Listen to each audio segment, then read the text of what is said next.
Hello everyone, my self आरती। और आज हम इकोनॉमिक्स का मोस्ट इम्पॉर्टेंट क्वेश्चन डिस्कस करेंगे जो हर कॉम्पिटिटिव एग्ज़ाम के लिए इम्पॉर्टेंट है। तो चलिए स्टार्ट करते हैं। तो हमारा पहला टॉपिक्स है, हम इकोनॉमिक्स का इंट्रोडक्शन देखेंगे। इंट्रोडक्शन का हम थ्योरेटिकल रूप से नहीं देखेंगे, हर टॉपिक को हम क्वेश्चन के रूप में सॉल्व करेंगे। ओके, तो हमारा पहला है इंट्रोडक्शन, अर्थव्यवस्था का इंट्रोडक्शन। पहला हमारा क्वेश्चन है, अर्थव्यवस्था किस प्रकार की प्रणाली है? तो यह एक गत्यात्मक प्रणाली है। गत्यात्मक का इंग्लिश का था डायनेमिक प्रणाली है। अर्थव्यवस्था किसी निश्चित अंचल के निवासियों को क्या उपलब्ध कराती है? तो वह भौतिक व आर्थिक संसाधन जैसे कि वांछित वस्तुएं एवं सेवाएं, रोजगार आदि उपलब्ध करवाती है। अर्थव्यवस्था किनके पारस्परिक संबंधों से मिलकर बनी होती है? तो आर्थिक क्रियाओं, अभिकर्ताओं और संबंध संस्थाओं के पारस्परिक संबंधों से मिलकर बनी होती है। वह संरचना क्या कहलाती है जिसके अंतर्गत सभी आर्थिक गतिविधियों का संचालन होता है? वह संरचना हमारा अर्थव्यवस्था कहलाती है। नेक्स्ट हमारा 5th नंबर का क्वेश्चन है, उत्पादन, वितरण एवं खपत की सामाजिक व्यवस्था को क्या कहते हैं? अर्थव्यवस्था कहते हैं। किसी देश या क्षेत्र विशेष में अर्थव्यवस्था का गति चित्र क्या कहलाता है? अर्थव्यवस्था कहलाता है। अर्थव्यवस्था की अवधारणाओं और सिद्धांतों का व्यवहारिक कार्य रूप क्या है? अर्थव्यवस्था ही है। समसामयिक भारतीय अर्थव्यवस्था शब्द किस और संकेत करता है? तो वर्तमान समय में भारत की सभी आर्थिक गतिविधियों की। और नेक्स्ट हमारा टॉपिक है अर्थव्यवस्था का वर्गीकरण, क्लासिफिकेशन ऑफ इकोनॉमी। ठीक है, तो उसका क्वेश्चन है एक, अर्थव्यवस्था का वर्गीकरण मुख्य रूप से कितने आधार पर किया जा सकता है? तो हम अर्थव्यवस्था का जो वर्गीकरण है विभिन्न आधारों पर कर सकते हैं, जैसे कि हम अपने विचारधारा के आधार पर, विकास की क्या स्थिति है हमारे देश में अर्थव्यवस्था का, उसके आधार पर, वैश्विक संबंध के आधार पर हम अर्थव्यवस्था का वर्गीकरण कर सकते हैं। नेक्स्ट हमारा टॉपिक है विचारधारा के आधार पर वर्गीकरण, classification of waste of ideology. तो विचारधारा के अनुरूप विश्व में मुख्य रूप से कितनी प्रणालियाँ प्रचलन में हैं? तो 3 प्रणालियाँ प्रचलन में हैं। पहला पूंजीवादी, दूसरा समाजवादी और तीसरा मिश्रित अर्थव्यवस्था। 3 प्रकार का अर्थव्यवस्था है। नेक्स्ट हम देखते हैं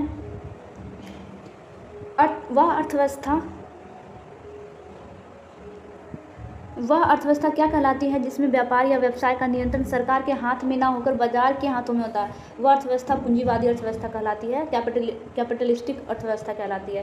पूंजीवादी अर्थव्यवस्था में क्या उत्पादन करना है और किस कीमत पर बेचना है, यह कौन तय करता है? या मार्केट तय करता है। पूंजीवादी अर्थव्यवस्था में क्या उत्पादन करना है और किस कीमत पर बेचना है, यह कौन तय करता है? मार्केट तय करता है। किस अर्थव्यवस्था में सरकार की कोई आर्थिक भूमिका नहीं होती है? पूंजीवादी अर्थव्यवस्था में सरकार की कोई आर्थिक भूमिका नहीं होती है। पूंजीवादी अर्थव्यवस्था के सिद्धांत, हस्तक्षेप का सिद्धांत का प्रतिपादन किसने दिया है? तो एडम स्मिथ ने। पूंजीवादी अर्थव्यवस्था के बारे में किसने बताया है? तो एडम स्मिथ ने। नेक्स्ट हमारा क्वेश्चन है, पूंजीवादी अर्थव्यवस्था का सबसे प्रमुख वैश्विक उदाहरण कौन सा है? तो यूएसए, अमेरिका जो है पूंजीवादी अर्थव्यवस्था का सबसे प्रमुख और वैश्विक उदाहरण है। अहस्तक्षेप का सिद्धांत मतलब लेसेस फेयर किस प्रकार की अर्थव्यवस्था से संबंधित है? पूंजीवादी अर्थव्यवस्था से। लेसेस फेयर अहस्तक्षेप का सिद्धांत मतलब कि हस्तक्षेप ना करना, तो ये अर्थव्यवस्था पूंजीवादी अर्थव्यवस्था कहलाती है। वह अर्थव्यवस्था क्या कहलाती है जिसमें उत्पादन के समस्त साधनों पर राज्य का नियंत्रण होता है? उसे समाजवादी अर्थव्यवस्था बोलते हैं, सोशलिस्टिक इकोनॉमिक बोलते हैं। सामाजिक अर्थव्यवस्था में व्यापार व व्यवसाय में राज्य द्वारा क्या किया जाता है? प्रत्यक्ष हस्तक्षेप किया जाता है। समाजवादी अर्थव्यवस्था में व्यापार व व्यवसाय में राज्य द्वारा क्या किया जाता है? प्रत्यक्ष रूप से हस्तक्षेप किया जाता है। किस अर्थव्यवस्था में उत्पादन मांग के बजाय आवश्यकता अनुसार किया जाता है? समाजवादी अर्थव्यवस्था के अंतर्गत। नेक्स्ट हमारा क्वेश्चन है, समाजवादी अर्थव्यवस्था के सिद्धांत का प्रारूप मूलतः किसके द्वारा प्रस्तुत किया जाता है? तो कार्ल मार्क्स के द्वारा। समाजवादी अर्थव्यवस्था के सिद्धांत का प्रारूप जो है वो कार्ल मार्क्स दिया था। कार्ल मार्क्स के समाजवादी सिद्धांत को व्यवहारिक रूप से पहली बार किस क्रांति के द्वारा लागू किया गया था? तो बोल्शेविक क्रांति के द्वारा। पूर्व सोवियत संघ यूएसएसआर किस प्रकार की अर्थव्यवस्था का ऐतिहासिक उदाहरण है? तो समाजवादी। यूएसएसआर जो है वो समाजवादी अर्थव्यवस्था का उदाहरण है। वह अर्थव्यवस्था जो अंशतः राज्य द्वारा और अंशतः बाजार द्वारा संचालित होता है तो उसे क्या कहते हैं? मिश्रित अर्थव्यवस्था। मतलब कि राज्य प्लस बाजार दोनों का हस्तक्षेप हो, उसे क्या कहते हैं? मिश्रित अर्थव्यवस्था। नेक्स्ट हमारा क्वेश्चन है, मिश्रित अर्थव्यवस्था का प्रारूप किस वैश्विक मंदी के दौरान प्रतिपादन किया गया था? तो 1930 की महान मंदी, ग्रेट डिप्रेशन ऑफ 1930 के दौरान हमारा मिश्रित अर्थव्यवस्था का प्रारूप रखा गया था। मिश्रित अर्थव्यवस्था के सिद्धांत को प्रतिपादित करने वाले प्रसिद्ध अर्थशास्त्री कौन थे? जॉन मेनार्ड कीन्स थे। मिश्रित अर्थव्यवस्था के सिद्धांत को प्रतिपादित करने वाला जो था वो जॉन मेनार्ड्स था। ठीक है। स्वतंत्रता प्राप्ति के बाद से ही भारत ने किस प्रकार की अर्थव्यवस्था को अपनाया है? मिश्रित अर्थव्यवस्था को। स्वतंत्रता प्राप्ति के बाद से ही भारत ने मिश्रित अर्थव्यवस्था को अपनाया है। वर्तमान में विश्व की अधिकांश अर्थव्यवस्थाएं किस स्वरूप के अंतर्गत आती है? तो मिश्रित अर्थव्यवस्था के अंतर्गत आती है। सार्वजनिक क्षेत्र पब्लिक सेक्टर और निजी क्षेत्र प्राइवेट सेक्टर का सह अस्तित्व किस अर्थव्यवस्था की मुख्य विशेषता है? पब्लिक सेक्टर और प्राइवेट सेक्टर मिश्रित अर्थव्यवस्था का विशेषता है। नेक्स्ट हमारा टॉपिक आ गया है विकास की अवस्था के आधार पर वर्गीकरण, classification based on stage of development. विकास की अवस्था के आधार पर अर्थव्यवस्था को कितने भागों में वर्गीकृत किया गया है? 3 भागों में, अविकसित अर्थव्यवस्था, विकसित अर्थव्यवस्था और विकासशील अर्थव्यवस्था। 3 भाग कौन कौन सा? अविकसित जो विकसित नहीं है, एक विकासशील जो विकसित होने के मतलब रास्ते पे, और एक विकसित है कि पूर्ण रूप से विकसित अर्थव्यवस्था।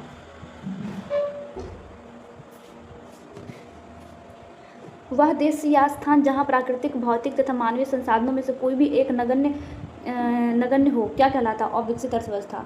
जहाँ पे भौतिक प्राकृतिक या मानवीय संसाधनों में से एक चीज़ की भी कमी है तो उसे अविकसित अर्थव्यवस्था बोलते हैं, अनडेवलपमेंट इकोनॉमी।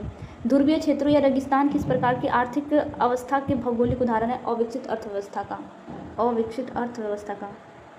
यदि किसी क्षेत्र में अर्ध प्रयुक्त मानव शक्ति हो तो दूसरी और अप्रयुक्त प्राकृतिक संसाधनों की न्यून या अधिक मात्रा हो तो उसे क्या कहता है? विकासशील अर्थव्यवस्था। बोला यदि किसी क्षेत्र में अर्ध प्रयुक्त मानव शक्ति हो और दूसरी और अप्रयुक्त प्राकृतिक संसाधनों की न्यून या अधिक मात्रा हो तो उसे क्या कहेंगे? विकासशील अर्थव्यवस्था, डेवलपिंग इकोनॉमी। अल्प विकसित या विकासशील देशों में मुख्य रूप से क्या पाया जाता है? साधनों की न्यूनता या अधिक मात्रा में उपलब्धता। अविकसित जो होता है देश उसमें साधनों की न्यूनता या फिर अधिक मात्रा में उपलब्धता होती है। विकासशील अर्थव्यवस्था में गैर आर्थिक सीमाओं के कारण विकसित देशों की तुलना में क्या निम्न है? आय, उपभोक्ता, बचत, पूंजी, ये सारा चीज़ निम्न है। नेक्स्ट हमारा क्वेश्चन आ गया 35 नंबर। मौद्रिक और प्रायोगिकीय सीमाओं का सामना मुख्य रूप से किस प्रकार की अर्थव्यवस्था को करना पड़ता है? तो विकासशील अर्थव्यवस्था को। मौद्रिक और प्रायोगिकीय सीमाओं का सामना मुख्य रूप से किस वर्ग की अर्थव्यवस्था को करना पड़ता है? विकासशील अर्थव्यवस्था को। वे स्थान या देश जहां उत्पादन के तीनों साधनों प्राकृतिक, मानवीय तथा भौतिक की पर्याप्त उपलब्धता हो क्या कहलाता है? विकसित अर्थव्यवस्था। विकसित अर्थव्यवस्था में उपलब्ध संसाधनों का किस प्रकार उपयोग किया जाता है? अनुकूलतम या समुचित उपयोग, ऑप्टिमम यूटिलाइजेशन। उच्च पूंजी निर्माण और उच्च व्यक्ति आय किस अर्थव्यवस्था की पहचान है? विकसित अर्थव्यवस्था की। नेक्स्ट हमारा टॉपिक है वैश्विक संबंधों के आधार पर वर्गीकरण। Classification based on global relation. वैश्विक संबंधों के आधार पर अर्थव्यवस्था को कितने भागों में बांटा गया? 2 भागों में, बंद अर्थव्यवस्था और खुली अर्थव्यवस्था। वह अर्थव्यवस्था जो बाह्य अर्थव्यवस्थाओं से किसी भी प्रकार का आर्थिक संबंध नहीं रखती है क्या कहलाती है? बंद अर्थव्यवस्था, क्लोज्ड इकोनॉमी। बंद अर्थव्यवस्था में आयात निर्यात की गतिविधियाँ कितनी होती है? शून्य। बंद अर्थव्यवस्था में आयात निर्यात की जो गतिविधियाँ होती है शून्य होती है। किस अर्थव्यवस्था में निजी क्षेत्रों की भूमिका नगण्य होती है? बंद अर्थव्यवस्था में। किस अर्थव्यवस्था में अपना प्राइवेट क्षेत्र की भूमिका होती ही नहीं है, नहीं के बराबर होती है, वो बंद अर्थव्यवस्था है। वर्तमान विश्व में बंद अर्थव्यवस्था कुल हद तक उदाहरण कौन सा है? उत्तर कोरिया बंद अर्थव्यवस्था है, मतलब कि इसका प्राइवेट भूमि है ही नहीं। नॉर्थ कोरिया में वर्तमान विश्व में बंद अर्थव्यवस्था का एग्जाम्पल पूछे तो नॉर्थ कोरिया हो जाएगा। वह अर्थव्यवस्था जिसका शेष विश्व के साथ आर्थिक संबंध होता है क्या कहलाता है? खुली अर्थव्यवस्था कहलाता है, ओपन इकोनॉमी। खुली अर्थव्यवस्था में वस्तुओं और सेवाओं का अन्य देशों से क्या होता है? अंतः प्रवाह, इनफ्लो, और बाह्य प्रवाह, आउटफ्लो, मतलब आना जाना लगा रहता है। खुली अर्थव्यवस्था में उत्पादन, उपभोग तथा पूंजी निर्माण पर किसका प्रभाव पड़ता है? बाह्य लेन देन या वैश्विक आर्थिक गतिविधियों का। बाहरी लेन देन या वैश्विक आर्थिक गतिविधियों का। नेक्स्ट हमारा क्वेश्चन है किस अर्थव्यवस्था में उदारवादी तथा निजी आर्थिक तत्वों का अधिक प्रभाव रहता है? खुली अर्थव्यवस्था में। खुली अर्थव्यवस्था में आयात निर्यात पर प्रतिबंध का स्तर क्या होता है? न्यूनतम होता है। हांगकांग और सिंगापुर किस प्रकार की अर्थव्यवस्था के उत्कृष्ट उदाहरण है? खुली अर्थव्यवस्था का। विभिन्न क्षेत्रों में, नेक्स्ट टॉपिक है हमारा विभिन्न क्षेत्रों के योगदान के आधार पर वर्गीकरण। Classification based on sector contribution. तो उसका क्वेश्चन है, किसी भी अर्थव्यवस्था में उसके विभिन्न क्षेत्रों का वर्गीकरण किस आधार पर निर्धारित किया जाता है? सकल आय पर, जीडीपी पर, जीडीपी पे, ग्रॉस डेवलपमेंट प्रोडक्ट। जीडीपी का फुल फॉर्म क्या होता है? सॉरी मैं नहीं जानती हूँ अभी। जीडीपी पे, किसी भी अर्थव्यवस्था में उसके विभिन्न क्षेत्रों का वर्गीकरण किस आधार पर किया जाता है? सकल आय पे। जीडीपी को ही हम हिंदी में सकल आय बोलते हैं। डोमेस्टिक, ग्रॉस डोमेस्टिक प्रोडक्ट शायद यही होता है जीडीपी का फुल फॉर्म। नेक्स्ट हमारा हैंड रिटन नोट्स से लिया गया कुछ क्वेश्चन। निम्नलिखित नोट के अनुसार 1 रुपया से कम के लेन देन या मूल्य से संबंधित क्या दर्शाया गया है? 1 से कम पैसा, डिजिटल या टोकन व्यवस्था। 1 रुपया से कम का लेन देन, टोकन व्यवस्था। नोट्स के अनुसार $1 का मूल्य भारतीय मुद्रा के संदर्भ में क्या दर्शाता है? $1 जो होता है 91 सांकेतिक मूल्य होता है, अनुमानित या सांकेतिक। $1 बराबर 91 रुपया, $1 बराबर भारतीय मुद्रा में 91 रुपया। हस्तलिखित नोट में पर डे $10 का संबंध किस प्रकार की आर्थिक स्थिति से है? दैनिक आय या जीवन स्तर के मापन से। नोट्स में जो लिखा हुआ है 1000 पर डे का उल्लेख किस संदर्भ में किया गया है? दैनिक मजदूरी या आय के मानक के संदर्भ में। निचले भाग में लिखा है संक्षिप्त आरबीआई का पूर्ण रूप क्या होता है? Reserve Bank of India, reserve Bank of India. हस्तलिखित नोट के अंदर आरबीआई द्वारा कितने मूल्य तक के नोट जारी किए जाते हैं? आरबीआई जो है द्वारा कितने मूल्य तक के नोट जारी किए जाते हैं? तो 10,000 रुपये तक के नोट, 10,000 रुपये तक के नोट जारी किए जा सकते हैं आरबीआई के द्वारा।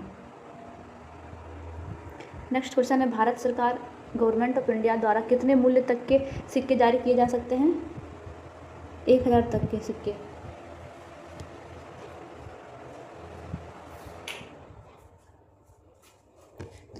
भारत सरकार द्वारा कितने मूल्य तक के सिक्के जारी किए जा सकते हैं? 1,000 तक के सिक्के। सिक्के जारी करने का अधिकार मुख्य रूप से किसके पास सुरक्षित रहता है? भारत सरकार के पास, भारत सरकार के पास। करेंसी नोट रेस 2 रुपया और उससे ऊपर जारी करने का एकाधिकार भारत में किसके पास है? भारतीय रिजर्व बैंक ऑफ इंडिया को। 2 रुपया से अधिक का नोट जो छापेगा वो रिजर्व बैंक ऑफ इंडिया छापेगा, आरबीआई। पीडीएस का उल्लेख, इसका पूर्ण रूप क्या है? पीडीएस जब पब्लिक डिस्ट्रीब्यूशन सिस्टम, पीडीएस मतलब पब्लिक डिस्ट्रीब्यूशन सिस्टम होता है। सार्वजनिक वितरण, पब्लिक सार्वजनिक, डिस्ट्रीब्यूशन मतलब वितरण, सिस्टम मतलब प्रणाली। पब्लिक डिस्ट्रीब्यूशन सिस्टम, सार्वजनिक वितरण प्रणाली, पीडीएस का फुल फॉर्म होता है। पीडीएस के आगे क्या लिखा है? हस्तलिखित नोट्स में पीडीएस के आगे लिखा राशन। ये टॉपिक्स का जो नोट्स है उसमें दिया हुआ है और इस क्वेश्चन में उतने डिटेल्स में बताया नहीं गया है। भारत में पीडीएस राशन प्रणाली जिसे बोलते हैं, पब्लिक डिस्ट्रीब्यूशन सिस्टम को हम क्या बोलते हैं? राशन प्रणाली। जो राशन मिलता है ना गाँव में उसी को बोलता है पीडीएस। भारत में पीडीएस राशन प्रणाली किस प्रकार की अर्थव्यवस्था का कल्याणकारी लक्षण है? मिश्रित सामाजिक झुकाव वाली अर्थव्यवस्था का, मिश्रित सामाजिक झुकाव वाली अर्थव्यवस्था का। एडम स्मिथ की प्रसिद्ध पुस्तक का नाम क्या है जो पूंजीवादी का आधार बनी है? The wealth of nation, 1776। Adam Smith की प्रसिद्ध पुस्तक का नाम क्या है जो पूंजीवाद का आधार बनी है? The wealth of nation, the wealth of nation. Karl Marx ने अपनी किस महान कृति में समाजवादी और साम्यवादी विचारों का प्रतिपादन किया है? दास कैपिटल में। कार्ल मार्क्स ने अपनी किस महान कृति में समाजवादी और साम्यवादी विचारों का प्रतिपादन किया है? दास कैपिटल में। जॉन मेनार्ड किन्स की वह कौन सी पुस्तक है जिसने समष्टि मतलब अर्थव्यवस्था का मैक्रो इकोनॉमिक्स को जन्म दिया है? The general theory of employment, interest and money, the general theory of employment, internet and money, 1936। बाजार की शक्तियाँ, मांग एवं आपूर्ति किस अर्थव्यवस्था की रीढ़ मानी जाती है? पूंजीवादी अर्थव्यवस्था का। नेक्स्ट क्वेश्चन है हमारा, एडम स्मिथ की प्रसिद्ध पुस्तक का नाम क्या है जो पूंजीवाद का आधार है? The wealth of nation, the wealth of nation. Karl Marx ने अपनी किस महान कृति में समाजवादी और साम्यवादी विचारों का प्रतिपादन किया है? दास कैपिटल में। जॉन मेनार्ड किन्स की वह कौन सी पुस्तक है जिसने समष्टि अर्थव्यवस्था को जन्म दिया है? The general theory of employment, interest and money, the general theory of employment, interest and money, 1936। बाजार की शक्तियाँ जिसे मांग एंड आपूर्ति किस अर्थव्यवस्था की रीढ़ मानी जाती है? पूंजीवादी अर्थव्यवस्था की, पूंजीवादी अर्थव्यवस्था की। कल्याणकारी राज्य वेलफेयर स्टेट की अवधारणा किस प्रकार की अर्थव्यवस्था में सर्वाधिक फलीभूत होती है? मिश्रित अर्थव्यवस्था का, मिश्रित अर्थव्यवस्था का। नेक्स्ट क्वेश्चन विल बी, एक विकासशील अर्थव्यवस्था में दुष्चक्र मुख्य रूप से किसका पाया जाता है? विस्कस साइकिल, दुष्चक्र। एक विकासशील जो है गरीब और कम पूंजी निर्माण का। आर्थिक आत्मनिर्भरता, आर्थिक आत्मनिर्भरता किस अर्थव्यवस्था का चरम रूप है? पूर्णतः बंद अर्थव्यवस्था का। आर्थिक आत्मनिर्भरता किस अर्थव्यवस्था का चरम रूप है? पूर्णतः बंद अर्थव्यवस्था का। वैश्वीकरण, ग्लोबलाइजेशन का प्रभाव किस प्रकार की अर्थव्यवस्था पर सबसे तीव्र प्रभाव पड़ता है? खुली अर्थव्यवस्था पर। किस देश की जीडीपी में सेवा क्षेत्र का योगदान 50% से अधिक होना किस अर्थव्यवस्था का सूचक है? विकसित अर्थव्यवस्था का। सेवा सूचक का 50% होना विकसित अर्थव्यवस्था का सूचक है। प्राथमिक क्षेत्र कृषि जो है, प्राथमिक क्षेत्र पर जनसंख्या की अत्यधिक निर्भरता किस अर्थव्यवस्था का लक्षण है? प्राथमिक क्षेत्र जो कृषि है पर जनसंख्या की अत्यधिक निर्भरता किस अर्थव्यवस्था का लक्षण है? विकासशील या अल्प विकसित अर्थव्यवस्था का।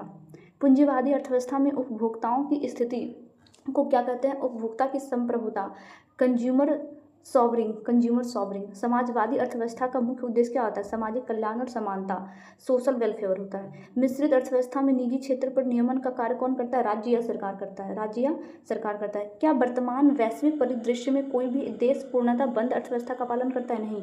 उत्तर कोरिया भी आंशिक रूप से चीन पर निर्भर है।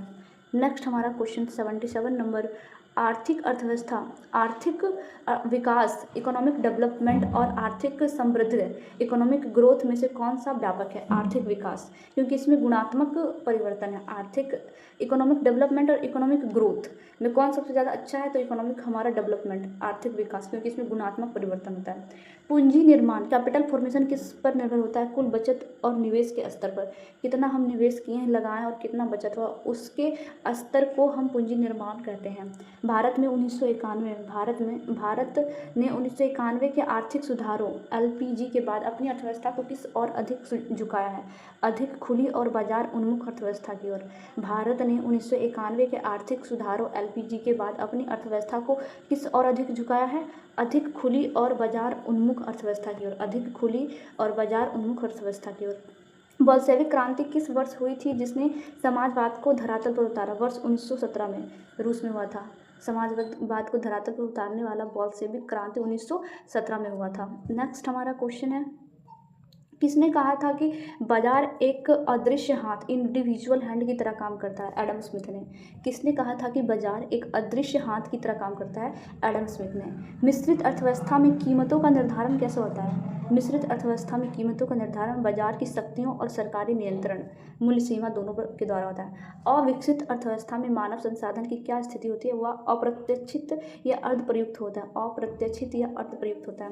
तकनीकी पिछड़ापन मुख्य रूप से किस वर्ग की अर्थव्यवस्था में देखा जाता है? तो विकासशील और अविकसित अर्थव्यवस्था में। तकनीकी पिछड़ापन मुख्य रूप से किस वर्ग की अर्थव्यवस्था में देखा जाता है? विकासशील और अविकसित अर्थव्यवस्था में। विकासशील और अविकसित अर्थव्यवस्था में। आर्थिक नियोजन, इकोनॉमिक प्लानिंग किस अर्थव्यवस्था का एक अनिवार्य लक्षण रहा है? समाजवादी अर्थव्यवस्था का, जिसे बाद में मिश्रित अर्थव्यवस्था ने भी अपनाया। इकोनॉमिक प्लानिंग किस अर्थव्यवस्था का एक अनिवार्य लक्षण रहा है? समाजवादी अर्थव्यवस्था का, जिसे बाद में मिश्रित अर्थव्यवस्था ने भी अपनाया है। किसको? इकोनॉमिक प्लानिंग को, आर्थिक नियोजन को मिश्रित अर्थव्यवस्था ने भी अपनाया है, जो पहले समाजवादी अर्थव्यवस्था का एक प्लान हुआ करता था। पूंजीवादी अर्थव्यवस्था में आय की असमानता का मुख्य कारण क्या है? संपत्ति का निजी स्वामित्व। सबका अपना अपना संपत्ति है, इसलिए सबके आय में डिफरेंस है। कमांड इकोनॉमी किस अर्थव्यवस्था का दूसरा नाम है? समाजवादी या राज्य अर्थव्यवस्था का। कमांड इकोनॉमी किस अर्थव्यवस्था का दूसरा नाम है? समाजवादी या राज्य अर्थव्यवस्था का। वैश्विक व्यापार में टैरिफ और कोटा का न्यूनतम होना क्या दर्शाता है? खुली अर्थव्यवस्था की नीति। वैश्विक व्यापार में टैरिफ और कोटा का न्यूनतम होना क्या दर्शाता है? खुली अर्थव्यवस्था की नीति। खुली अर्थव्यवस्था की नीति। किस देश की राष्ट्रीय आय में विभिन्न क्षेत्रों के योगदान को क्या कहते हैं? अर्थव्यवस्था की संरचनात्मक हिस्सेदारी। किसी देश की राष्ट्रीय आय में विभिन्न क्षेत्रों के योगदान को क्या कहते हैं? अर्थव्यवस्था की संरचनात्मक हिस्सेदारी। और हस्तक्षेप, लेसेस फेयर का शाब्दिक अर्थ क्या होता है? अकेला छोड़ दो या सरकार का कोई दबाव न होना। 1930 की महामंदी ने किस आर्थिक विचारधारा की कमियों को उजागर किया था? शास्त्रीय पूंजीवादी विचारधारा की। किन्स के अनुसार आर्थिक मंदी से उबरने के लिए सरकार को क्या करना चाहिए? सरकारी व्यय में वृद्धि करनी चाहिए। किन्स के अनुसार आर्थिक मंदी से उबरने के लिए सरकार को क्या करना चाहिए? सरकारी व्यय में वृद्धि करनी चाहिए। सरकारी व्यय में वृद्धि करनी चाहिए। विकसित देश में छिपी हुई बेरोजगारी, विकसित देश में छिपी हुई बेरोजगारी मुख्य रूप से किस क्षेत्र में पाई जाती है? प्राथमिक या कृषि क्षेत्र में। कोई देश विकसित है लेकिन उसमें भी बेरोजगारी है, पर वो छुप जा रहा है क्योंकि कृषि प्राथमिक या कृषि क्षेत्र में ये चीज़ देखने को मिलती है, छिपी हुई बेरोजगारी विकसित देश में। भौतिक संसाधन के अंतर्गत क्या क्या शामिल होता है? मशीनें, कल कारखाने, बुनियादी ढांचा। भौतिक संसाधन जिसे हम आंखों से देख सकते हैं, जैसे मशीनें, कारखाने जो इंसानों ने बनाया है उसे भौतिक संसाधन बोलते हैं। मशीनें, कारखाने, बुनियादी ढांचा, ये सारे। अब नेक्स्ट हमारा क्वेश्चन आ गया, मानवीय संसाधन से तात्पर्य क्या है? देश की कार्यशील जनसंख्या और उनकी कार्यकुशलता। मानवीय संसाधन से क्या तात्पर्य है? देश की कार्यशील जनसंख्या और उनकी कार्यकुशलता। प्राकृतिक संसाधन के उदाहरण क्या है? प्राकृतिक जैसे भूमि हो गया, जल, खनिज, वन आदि प्राकृतिक संसाधन की उदाहरण है। मिश्रित अर्थव्यवस्था में लोक कल्याणकारी कार्य जैसे कि मुफ्त शिक्षा या स्वास्थ्य कौन सुनिश्चित करता है? राज्य। मिश्रित अर्थव्यवस्था में लोक कल्याणकारी कार्य जो होता है वो राज्य सरकार सुनिश्चित करता है। बाजार अर्थव्यवस्था, मार्केट इकोनॉमी किसका दूसरा नाम है? पूंजीवादी अर्थव्यवस्था का। मार्केट इकोनॉमी जो है पूंजीवादी अर्थव्यवस्था का दूसरा नाम है। भारत में 1 रुपये का नोट और सभी सिक्कों को ढालने का वैधानिक अधिकार किसके पास है? वित्त मंत्री और भारत सरकार के पास। भारत में 1 रुपये के सिक्के और सभी प्रकार के सिक्कों, 1 रुपये के सिक्का नहीं, भारत में 1 रुपये का नोट, सिक्का नहीं, भारत में 1 रुपये का नोट और सभी प्रकार के सिक्के, जितने भी प्रकार के सिक्के हैं को छापने का या ढालने का वैधानिक जो मतलब कि पावर है वो है वित्त मंत्रालय और भारत सरकार के पास। वित्त मंत्रालय और भारत सरकार के पास। आरबीआई अधिनियम के किस धारा के तहत नोट जारी करने की नियम तय की गई? आरबीआई अधिनियम की किस धारा के तहत नोट जारी करने की नियम तय किया है? भारतीय रिजर्व बैंक अधिनियम 1934 के तहत। भारतीय रिजर्व बैंक अधिनियम 1934 के तहत। नेक्स्ट टॉपिक बिल्वी अर्थव्यवस्था के प्रकार। कृषक या औद्योगिक सेवा अर्थव्यवस्था। कृषक अर्थव्यवस्था, एग्रेरियन इकोनॉमी से क्या तात्पर्य है? जिस अर्थव्यवस्था के सकल उत्पाद में प्राथमिक क्षेत्र का योगदान 50% या इससे अधिक हो उसे कहते हैं हम सकल। कृषक अर्थव्यवस्था, कृषक अर्थव्यवस्था जिसमें 50% जो योगदान हो प्राथमिक क्षेत्र का हो तो उसे कहते हैं कृषक अर्थव्यवस्था। स्वतंत्रता प्राप्ति के समय भारत की अर्थव्यवस्था किस प्रकार की थी? कृषक अर्थव्यवस्था थी। अविकसित अर्थव्यवस्था को अन्य किस नाम से जाना जाता है? कृषक अर्थव्यवस्था के नाम से। औद्योगिक अर्थव्यवस्था में द्वितीयक क्षेत्र का हिस्सा कितना होता है? कुल सकल आय का 50% से अधिक। औद्योगिक अर्थव्यवस्था में लोगों की आजीविका की निर्भरता किस क्षेत्र पर अधिक रहती है? द्वितीयक क्षेत्र, औद्योगिक क्षेत्र पर।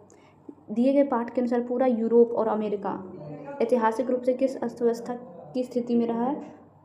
औद्योगिक अर्थव्यवस्था में। सेवा अर्थव्यवस्था, सर्विस इकोनॉमी किसे कहते हैं? जिस अर्थव्यवस्था में सकल आय, जिस अर्थव्यवस्था में सकल आय तृतीय क्षेत्र का योगदान 50% होता है उसे हम कहते हैं सेवा अर्थव्यवस्था। सेवा अर्थव्यवस्था। नेक्स्ट हमारा क्वेश्चन, सेवा अर्थव्यवस्था को किस अन्य नाम से भी जाना जाता है? तो विकसित उत्पादन संरचना के नाम से भी। सेवा अर्थव्यवस्था में लोगों की आजीविका मुख्य रूप से किस क्षेत्र से पूरी तरह होती है? तृतीयक क्षेत्र से। सेवा अर्थव्यवस्था में लोगों की आजीविका मुख्य रूप से किस क्षेत्र में पूरी होती है? तृतीयक क्षेत्र में। यदि किसी अर्थव्यवस्था के प्राथमिक क्षेत्र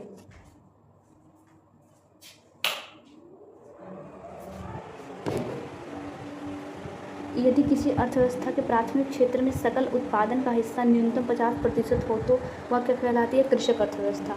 नेक्स्ट टॉपिक है हमारा आर्थिक प्रणाली एवं कीमत क्रियाविधि। आर्थिक प्रणाली या कीमत क्रियाविधि। आर्थिक प्रणाली किसे कहते हैं? आर्थिक निर्णय लेने की प्रक्रिया या क्रियाविधि तथा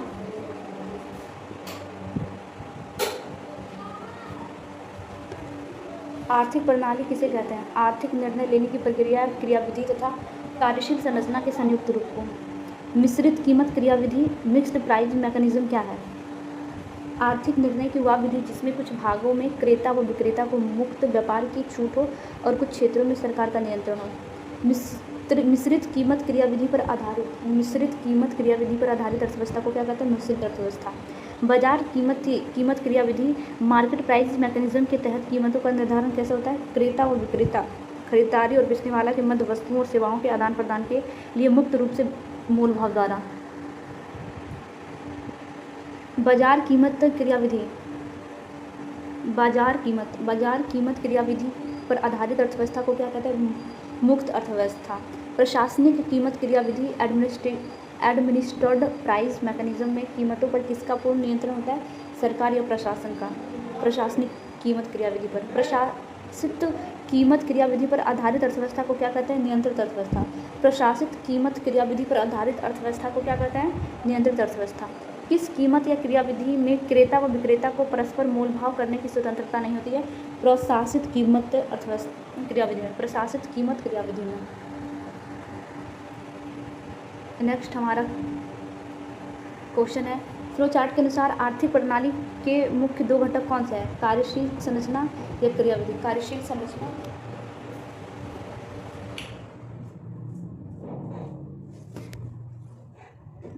आर्थिक प्रणाली के मुख्य दो घटक क्या है? कार्यशील संरचना और क्रियाविधि। कार्यशील संरचना और क्रियाविधि। मिश्रित अर्थव्यवस्था में कीमत निर्धारण की कौन सी प्रणाली अपनाई जाती है? मिश्रित कीमत प्रणाली। नेक्स्ट टॉपिक हमारा अर्थव्यवस्था के क्षेत्र, प्राथमिक क्षेत्र, प्राइमरी सेक्टर। प्रत्येक अर्थव्यवस्था अपनी आर्थिक गतिविधियों में आय अर्जन के मामले में मुख्य रूप से क्या चाहती है? अधिकतम लाभ या आय अर्जन को अधिकतम करना। अधिकतम लाभ या आय अर्जन को अधिकतम करना। आर्थिक गतिविधियों को मुख्य रूप से कितने श्रेणियों या क्षेत्रों में बांटा गया है? 3 श्रेणियों में, प्राथमिक, द्वितीयक एवं तृतीयक। आर्थिक गतिविधियों को मुख्य रूप से कितने श्रेणियों या क्षेत्रकों में बांटा गया है? 3 श्रेणियों में, प्राथमिक, द्वितीयक एवं तृतीयक। अर्थव्यवस्था की 3 मुख्य श्रेणियों को क्या कहा जाता है? अर्थव्यवस्था के क्षेत्रक। अर्थव्यवस्था की 3 मुख्य श्रेणियों को क्या कहा जाता है? अर्थव्यवस्था के क्षेत्रक। आर्थिक संगठन की व्यवस्था के आधार पर बुनियादी ढांचा कैसा होना चाहिए? अधिक तार्किक और अधिक लाभकारी। आर्थिक संगठन की व्यवस्था के आधार पर बुनियादी ढांचा कैसा होना चाहिए? अधिक तार्किक और अधिक लाभकारी। सकल राष्ट्रीय आय के आधार पर क्षेत्रों का विभाजन। सकल राष्ट्रीय आय के आधार पर क्षेत्रों का विभाजन मुख्य रूप से किन 3 रूपों में किया जा सकता है? कृषक, औद्योगिक और सेवा अर्थव्यवस्था। कृषक, औद्योगिक और सेवा अर्थव्यवस्था। प्राथमिक क्षेत्र, प्राइमरी सेक्टर की मुख्य परिभाषा क्या है? नैसर्गिक संसाधनों के प्रत्यक्ष दोहन द्वारा उत्पादित वस्तुओं का क्षेत्र। प्राथमिक क्षेत्र, प्राइमरी सेक्टर की मुख्य परिभाषा क्या है? नैसर्गिक संसाधनों के प्रत्यक्ष दोहन द्वारा उत्पादित वस्तुओं का क्षेत्र। प्राकृतिक संसाधनों के प्रत्यक्ष दोहन। प्राकृतिक संसाधनों के प्रत्यक्ष दोहन से जुड़ी संस्थागत व्यवस्था क्या कहलाती है? प्राथमिक क्षेत्र। प्राकृतिक संसाधन के प्रत्यक्ष दोहन से जुड़ी संस्थागत व्यवस्था क्या कहलाती है? प्राथमिक क्षेत्र। प्राथमिक क्षेत्र के अंतर्गत मुख्य रूप से किस प्रकार के क्षेत्रों का लेखांकन किया गया? अर्थव्यवस्था के प्राकृतिक क्षेत्र का। प्राथमिक क्षेत्र के अंतर्गत मुख्य रूप से किस प्रकार के क्षेत्रों का लेखांकन किया गया? अर्थव्यवस्था के प्राकृतिक क्षेत्र का। प्राथमिक क्षेत्र को किस अन्य संयुक्त नाम से भी जाना जाता है? कृषि एवं संबंध क्षेत्र से। प्राथमिक क्षेत्र को किस अन्य संयुक्त नाम से भी जाना जाता है? कृषि एवं संबंध क्षेत्र से। पाठ में प्राथमिक क्षेत्र के कौन से 4 प्रमुख उदाहरण दिए गए? कृषि, उत्खनन, पशुपालन, मछली पालन। प्राथमिक क्षेत्र में कौन कौन सा आता है? कृषि, उत्खनन, पशुपालन और मछली पालन। नेक्स्ट टॉपिक विल बी अर्थव्यवस्था के क्षेत्रक, द्वितीयक क्षेत्र, सेकेंडरी सेक्टर। द्वितीयक क्षेत्र किसे कहते हैं? प्राथमिक वस्तुओं में एक या कई बार मूल्यवर्धन द्वारा उत्पादित नई वस्तुओं के क्षेत्र को द्वितीयक सेक्टर कहा जाता है। द्वितीयक वस्तुओं के उत्पादन में शामिल संस्थागत व्यवस्था को क्या कहते हैं? द्वितीयक क्षेत्र। द्वितीयक क्षेत्र को किस अन्य नाम से भी जाना जाता है? औद्योगिक क्षेत्र को। द्वितीयक क्षेत्र को औद्योगिक क्षेत्र के नाम से भी जाना जाता है। द्वितीयक क्षेत्र के अंतर्गत मुख्यतः किन वस्तुओं का राष्ट्रीय आय में लेखांकन किया जाता है? अर्थव्यवस्था की विनिर्मित वस्तुओं का। लौह व इस्पात उद्योग अर्थव्यवस्था के किस क्षेत्र के अंतर्गत आता है? द्वितीयक क्षेत्र। लौह व इस्पात उद्योग अर्थव्यवस्था के किस क्षेत्र के अंतर्गत आता है? द्वितीयक क्षेत्र के अंतर्गत।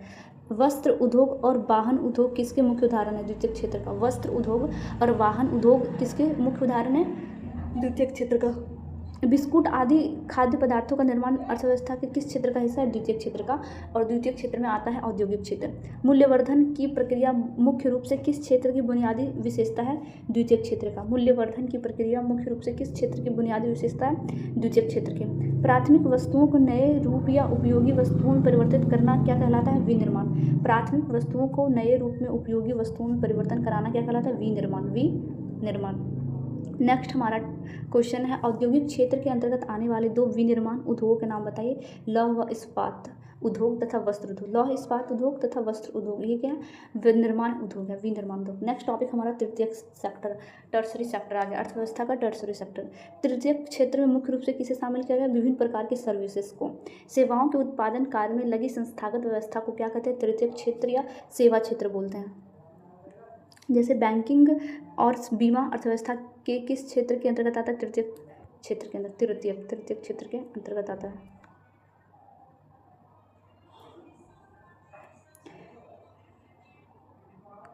नेक्स्ट हमारा क्वेश्चन है, पर्यटन शिक्षा और चिकित्सा। पर्यटन शिक्षा और चिकित्सा को किस क्षेत्र में वर्गीकृत किया गया? तृतीयक क्षेत्र में। चतुर्थक क्षेत्र, क्वार्टरनरी सेक्टर में किस प्रकार की गतिविधियों को शामिल किया जाता है?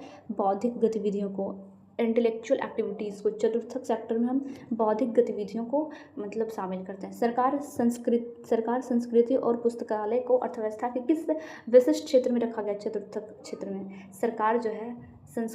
सरकार संस्कृति और पुस्तकालय को अर्थव्यवस्था, सरकार जो है संस्कृति और पुस्तकालय को अर्थव्यवस्था के किस विशेष क्षेत्र में रखा गया है? चतुर्थक क्षेत्र में। सूचना प्रौद्योगिकी, आईटी और अनुसंधान, रिसर्च किस क्षेत्र के महत्वपूर्ण भाग है? चतुर्थक क्षेत्र का। नेक्स्ट हमारा क्वेश्चन है, पंचम क्षेत्र, क्वार्टरनरी क्षेत्र के अंतर्गत कौन सी गतिविधियां आती है? समाज या अर्थव्यवस्था में उच्च स्तरीय निर्णय लेने वाले संस्थान। समाज तथा अर्थव्यवस्था में उच्च स्तरीय निर्णय लेने वाले संस्थान को क्वार्टरनरी सेक्टर, पांचवा क्षेत्र बोलते हैं। मीडिया, विश्वविद्यालय और गैर लाभकारी संगठन एनजीओज किस क्षेत्र में शामिल किए जाते हैं? पंचम क्षेत्र में। बौद्धिक गतिविधियों के लेखांकन के लिए निर्मित आधुनिक क्षेत्र का नाम क्या है? चतुर्थक क्षेत्र। बौद्धिक गतिविधियों के लेखांकन के लिए निर्मित आधुनिक क्षेत्र क्या है? चतुर्थक क्षेत्र। नेक्स्ट, गहन अवधारणात्मक एवं विश्लेषणात्मक प्रश्न।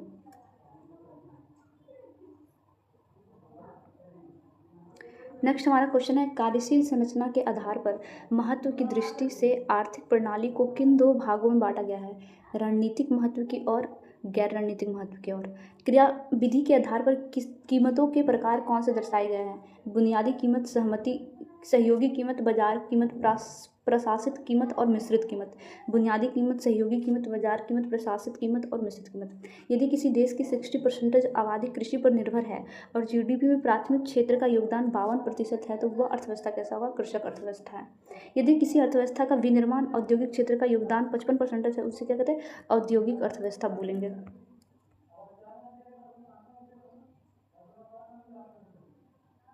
नेक्स्ट हमारा क्वेश्चन है, यूएसए के सेवा अर्थव्यवस्था बनने से पूर्व ऐतिहासिक रूप से किस स्थिति में बताया गया है? औद्योगिक अर्थव्यवस्था की स्थिति में। मछली पालन किस क्षेत्र की आर्थिक गतिविधियां? प्राथमिक क्षेत्र की, प्राइमरी सेक्टर की गतिविधियां। उत्खनन प्राइमरी सेक्टर की, बीमा तृतीयक सेक्टर का। उच्च स्तरीय नीति निर्धारण और शीर्ष निर्णय लेने वाले संस्थागत क्षेत्र किसमें आता है? पंचम क्षेत्र में आता है। अनुसंधान और विकास, मतलब रिसर्च एंड डेवलपमेंट किस क्षेत्र की मुख्य विशेषता? चतुर्थक क्षेत्र। रिसर्च एंड डेवलपमेंट जो है चतुर्थक क्षेत्र में आता है। नेक्स्ट हमारा क्वेश्चन आ गया फ्लो चार्ट पे। आर्थिक प्रणाली का वह ढांचा क्या कहलाता है जिसमें बाजार और सरकार दोनों भूमिका निभाती है? मिश्रित अर्थव्यवस्था। पशुपालन को किस क्षेत्र का अंग माना जाता है? प्राथमिक। कृषि हो गया, पशुपालन हो गया, मछली पालन, ये सब प्राइमरी सेक्टर में आता है। क्या बिस्कुट निर्माण एक प्राथमिक गतिविधियाँ हैं या द्वितीयक गतिविधियाँ हैं? विनिर्माण होता है। निर्माण, कोई चीज़ है और उसको हम फिर से एक नई चीज़ में बनाएं तो उसे विनिर्माण कहते हैं। चिकित्सा जो है तृतीयक क्षेत्र में आता है, थोड़ा हाई लेवल का है ना, मतलब जो सबसे नीचे लेवल का उसे प्राथमिक सेक्टर में, फिर जो ऊपर सेक्टर में भेजते हैं। चिकित्सा का संबंध किस क्षेत्र में? तृतीयक क्षेत्र में। संस्कृति और पुस्तकालयों का प्रबंधन किस क्षेत्र के अंतर्गत आता है? चतुर्थक क्षेत्र के अंतर्गत। गैर सरकारी संस्थान, गैर लाभकारी संस्थान जैसे एनजीओज बोलते हैं, किस क्षेत्र का हिस्सा माना जाता है? सबसे टॉप वाला, पश्चिम क्षेत्र का। नेक्स्ट हमारा क्वेश्चन है, मुक्त अर्थव्यवस्था का मुख्य प्रेरक स्तंभ क्या है? बाजार कीमत क्रियाविधि। मुक्त अर्थव्यवस्था जो है उसका मुख्य प्रेरक स्तंभ है बाजार कीमत क्रियाविधि। नियंत्रित अर्थव्यवस्था का मुख्य नियामक कौन होता है? सरकार या प्रशासन? प्रशासित कीमत। नियंत्रित मतलब कोई से नियंत्रित कर रहा है। मूल्यवर्धन द्वारा नई वस्तुओं का निर्माण किस क्षेत्र की पहचान है? द्वितीयक क्षेत्र का। मूल्यवर्धन द्वारा नई वस्तुओं के निर्माण किस क्षेत्र की पहचान है? द्वितीयक क्षेत्र की। नैसर्गिक संसाधनों का सीधा उपयोग किस क्षेत्र में होता है? प्राथमिक क्षेत्र में। नैसर्गिक संसाधनों का सीधा उपयोग प्राथमिक क्षेत्र में होता है। नेक्स्ट हमारा क्वेश्चन है, आर्थिक संगठन की व्यवस्था का मूल उद्देश्य क्या होता है? आर्थिक गतिविधियों को सुचारू रूप से चलाकर आय अर्जित करना। आर्थिक गतिविधियों को सुचारू रूप से चलाकर आय अर्जित करना। बाजार में क्रेता और विक्रेता के बीच मुक्त मोलभाव किस क्रियाविधि का लक्षण है? बाजार कीमत क्रियाविधि का। विकसित उत्पादन संरचना किस अर्थव्यवस्था का सूचक है? सेवा अर्थव्यवस्था का। विकसित उत्पादन संरचना किस अर्थव्यवस्था का सूचक है? सेवा अर्थव्यवस्था का। सकल आय में तृतीयक क्षेत्र का योगदान 50% से अधिक होने पर उत्पादन संरचना का क्या होता है? विकसित उत्पादन संरचना। सकल आय में तृतीयक क्षेत्र का योगदान 50% से अधिक होने पर उत्पादन संरचना को क्या कहा जाता है? विकसित उत्पादन संरचना। क्या प्राथमिक क्षेत्र में केवल पारंपरिक कृषि शामिल है? नहीं, इसमें कृषि के साथ उत्खनन, पशुपालन और मछली पालन भी शामिल है। औद्योगिक क्षेत्र के तीव्र विकास से किस प्रकार की अर्थव्यवस्था का जन्म हुआ है? औद्योगिक अर्थव्यवस्था का। प्रशासन या राज्य द्वारा तय की गई कीमतों को क्या कहा जाता है? प्रशासित कीमत। रणनीतिक महत्व की संरचनाएं किस प्रणाली का हिस्सा है? आर्थिक प्रणाली का।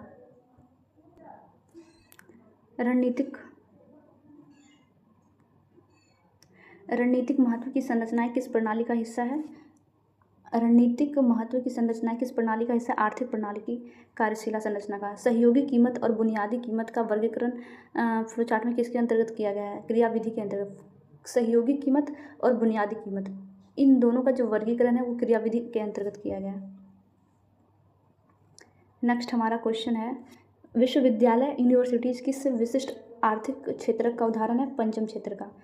अब हमारा अनुप्रयोग एवं अंतर आधारित प्रश्न। चतुर्थक और पंचम क्षेत्रक मूलतः किस मुख्य क्षेत्रक के उन्नत उपविभाग या शाखाएं? तृतीय क्षेत्र का। चतुर्थक एवं पंचम क्षेत्र सेवा क्षेत्र का। पूंजीवादी या बाजार संचालित अर्थव्यवस्था में मुख्य रूप से कौन सी क्रियाविधि लागू होती है? बाजार कीमती क्रियाशील। समाजवादी या साम्यवादी अर्थव्यवस्था में समानता कौन सी कीमत क्रियाविधि देखी जाती है? प्रशासित कीमत क्रियाविधि। प्रशासित कीमत क्रियाविधि। भारत की वर्तमान अर्थव्यवस्था में कीमत निर्धारण की कौन सी क्रियाविधि लागू है? मिश्रित कीमत क्रियाविधि। विनिर्माण वस्तुओं का लेखांकन मुख्य रूप से अर्थव्यवस्था के किस भाग में किया जाता है? द्वितीयक क्षेत्र में। विनिर्माण वस्तुओं का लेखांकन मुख्य रूप से अर्थव्यवस्था के किस भाग में किया जाता है? द्वितीयक। नेक्स्ट क्वेश्चन विल बी, विनिर्माण वस्तुओं का लेखांकन मुख्य रूप से अर्थव्यवस्था के किस भाग में किया जाता है? द्वितीयक क्षेत्र में।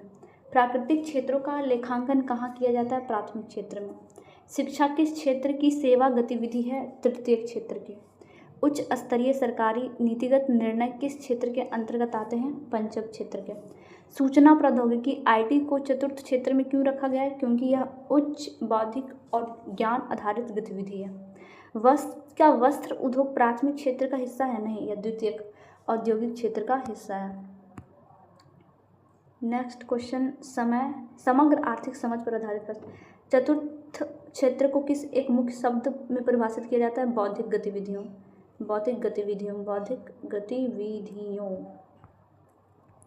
नेक्स्ट प्रश्न,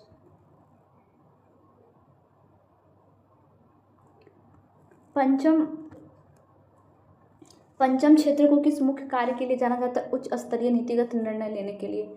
लौह इस्पात उद्योग को द्वितीय क्षेत्र में क्यों रखा गया? क्योंकि यह प्राथमिक कच्चे माल का मूल्यवर्धन कर नई वस्तुओं का निर्माण करता है। बैंकिंग सेवा किस क्षेत्र का आधार स्तंभ है? तृतीय क्षेत्र का। बाजार कीमत क्रियाविधि पर आधारित अर्थव्यवस्था का दूसरा नाम क्या है? मुक्त अर्थव्यवस्था। प्रशासनिक कीमत क्रियाविधि पर आधारित अर्थव्यवस्था का दूसरा नाम क्या है? नियंत्रित अर्थव्यवस्था। मिश्रित कीमत क्रियाविधि पर आधारित अर्थव्यवस्था का दूसरा नाम क्या है? मिश्रित अर्थव्यवस्था। दूसरा नाम भी मिश्रित अर्थव्यवस्था है। आर्थिक निर्णय लेने की संयुक्त संरचना के नाम को क्या कहता है? आर्थिक प्रणाली या तंत्र। कृषि एवं संबंध क्षेत्र किस क्षेत्र का दूसरा नाम है? प्राथमिक क्षेत्र का। सेवा क्षेत्र किस मुख्य क्षेत्र का दूसरा नाम है? तृतीय क्षेत्र का।